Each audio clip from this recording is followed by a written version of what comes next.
bursting, Harland and Wolff. That's where you worked in Belfast. My dad got me my start, then my brothers after me. You could hear the noise from where we lived, but nothing prepared you for the size of the place. They put me to work on 401. That's what we called her. We knew she'd be the largest passenger ship in the world, but we didn't call her Titanic then. I was there from the beginning. I watched the shipwrights lay the keel blocks. They set big wooden blocks on the slipway to start with, then the keel atop of that, like a backbone, and the frames attached to that, like a skeleton. Workshops everywhere. It took weeks to find your way around. There'd be workshops for every trade you ever heard of.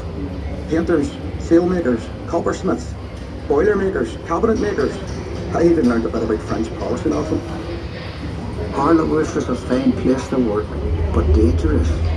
Every ship cost a life, and there'd be lots of injuries besides.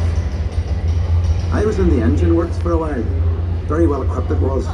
That's when we built the triple expansion engines. 2 of them, each as high as a 3-story house. I worked in the frame bending shop. You'd heat steel beams in the furnace, then hook them onto slabs of cast iron and hammer them curved. It was skilled work. You had to bend them more than you needed because the frame straightened out a little when it cooled. The shell plates that made up the hull weighed up to 4.5 tons. They were taller than the da. The plates were overlapped on the edges. Some were raised, one after another.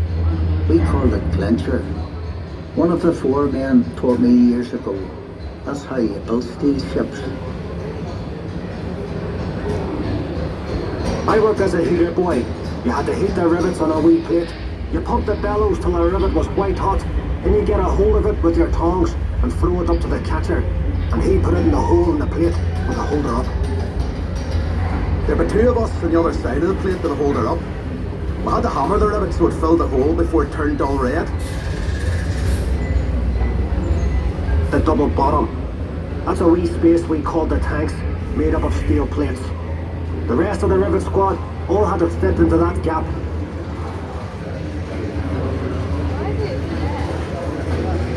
One of the 4 men would check each rivet with a special hammer.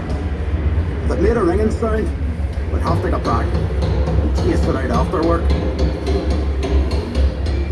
I'd get scared working down in that double bottom.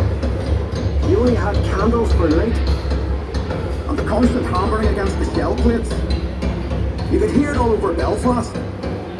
Some of those boys ended up stone deaf, so they did. We were paid 31 bob a week. The heater boy and catcher got 16 bob, but we all worked the same 54 hours. The upper deck was steel too, and part of the strength of the ship. There's no straight lines in a ship, and when you look down the weather deck, you could see the shear of the hull, but stopped her reflection at sea. The stern frame had to be strong enough to take the rudder turning in heavy seas. You'd have all these timbers and guy wires to steady the frame, and men scurrying around like ants underneath.